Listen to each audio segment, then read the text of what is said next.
장애인 문화복지신문 제356호 제1면 기사입니다. 김동연 경기도지사 장애인에게 공정하고 더 많은 기회가 주어지도록 노력하겠다. 김동연 경기도지사가 장애인이기 전에 사람으로 알려지고 싶다라는 의미를 가진 발달장애인 권리옹호 행사 한국 피플퍼스트 대회를 찾아 발달장애인의 각별한 관심을 표현하며 발달장애인 지원을 위해 노력하겠다고 밝혔다.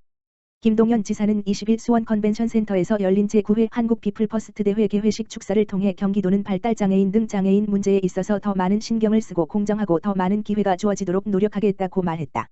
김 지사는 이날 지난 3주간 제 주변에서 있었던 일 3가지를 말씀드리겠다고 말문을 연 뒤 장애인 누림통장, 취임 100일 행사, 장애인 기회수당 등 3가지 일을 발달장애인과 연결해 소개하며 애정을 나타냈다. 김 지사는 먼저 19살 되는 중증장애인이 월 10만 원을 저축하면 10번지만 원을 추가 지원하는 경기도의 장애인 누림통장 사업을 하고 있다. 통장을 신청한 분 중 발달장애인 황진호 작가를 만나 아빠와 함께라는 작품을 샀다며 작가는 돈을 안 받고 싶어 했는데 제가 적정한 가격으로 작품을 구매한 첫 번째 사람이어서 작가가 아주 기뻐했다는 소리를 들었다고 말했다.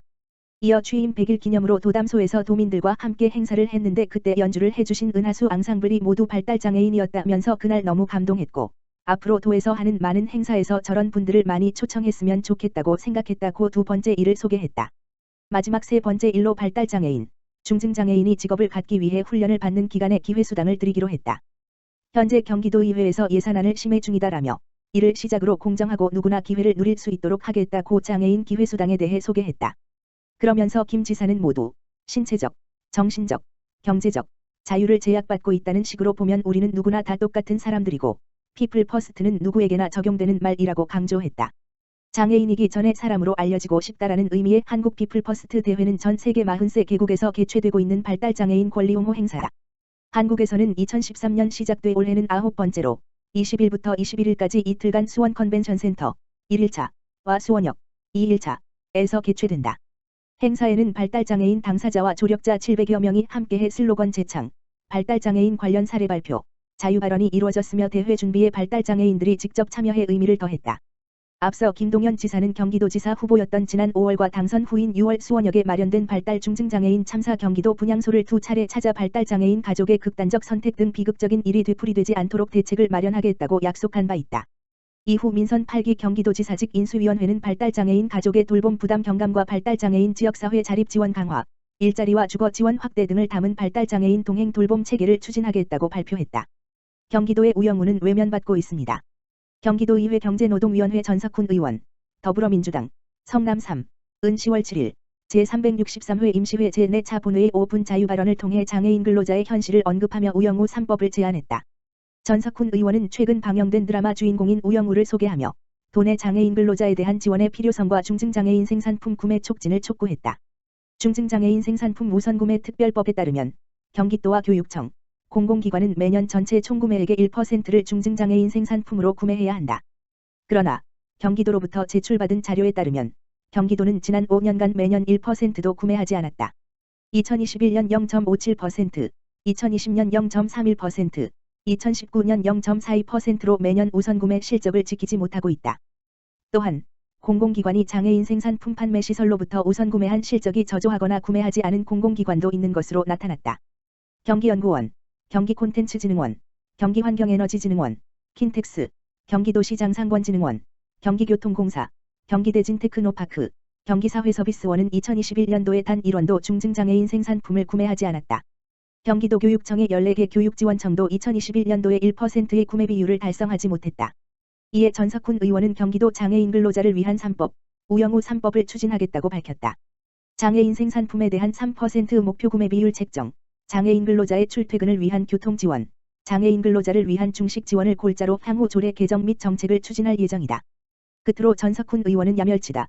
자기만 생각하고 남의 사정을 돌볼 마음이 없다는 순우리말을 전하며 노동이 존중받는 공정한 세상을 주장하는 경기도가 진정한 기회의 경기, 공정한 경기가 될 수 있도록 장애인 근로자에 대한 아낌없는 지원과 관심을 당부했다. 장애인도 안전하고 편리하게 천체 관측한다. 국립과천과학관, 관장 이정모, 은 휠체어를 탄 장애인이나 키 작은 유아 등 신체적 약자가 안전하고 편리하게 천문 관측을 할 수 있는 중계, 릴레이, 접안 장치를 개발했다고 발표했다. 국립과천과학관 천문대는 2008년 개관 이후 약 45만여 명이 방문한 우리나라의 대표적인 천문 관측 시설이다. 특히 천문대가 보유한 1m 주망원경은 수도권에 있는 망원경 중 가장 큰 구경을 가지고 있으며 맨눈보다 2만 배 이상 더 어두운 천체를 관측할 수 있어 수만 광년 떨어진 성운 성단뿐만 아니라 수억 광년 떨어진 은하의 모습까지도 생생하게 관측할 수 있다. 하지만 국립과천과학관 천문대 주망원경은 전체 길이가 9m에 달하고 저반부의 위치가 높아 이동식 계단을 사용해야만 관람객이 관측할 수 있는 구조였기 때문에 그동안 휠체어를 탄 장애인이나 키 작은 유아는 직접 눈으로 별을 관측할 수 없었다.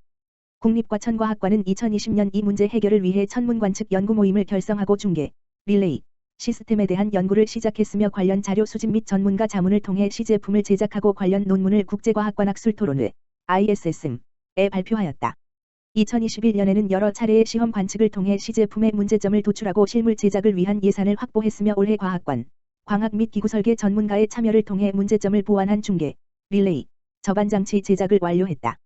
국립과천과학관은 이번 중계, 릴레이, 저반장치 개발로 장애인 등 신체적 약자가 참여할 수 있는 다양한 천문관측 프로그램을 개발, 운영할 예정이며 대형 망원경을 보유한 국내 천문시설의 제작 및 활용을 위한 기술 지원을 통해 중계, 릴레이, 저반장치가 널리 보급될 수 있도록 독려할 계획이다.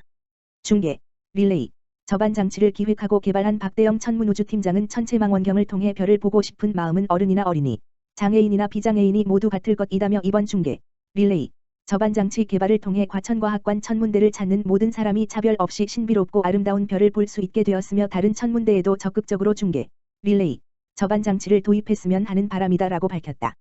서울대공원, 약자와의 동행 공원 복지 서비스 안내. 서울대공원에서는 공원을 이용하는 시민들이 다 함께 공감하며 구나 평등하게 기회를 제공받고 불편 없이 편리하게 이용할 수 있는 공원 복지 서비스를 2022년에 개발하여 운영하고 있다.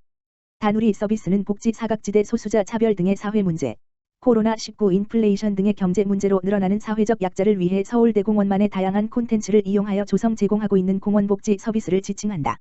동물원 둘레길 무료 개방, 무장애 데크 설치, 유모차 휠체어용 야외의자, 5개소 등 누구나 불편 없이 이용할 수 있도록 범용 디자인, 유니버설 디자인을 적용한 시설로 개선하는 등 사업을 지속 추진하고 있다. 이러한 성과를 바탕으로 공원시설 BF, 장애물 없는 생활환경, 인증도 추진할 계획이다.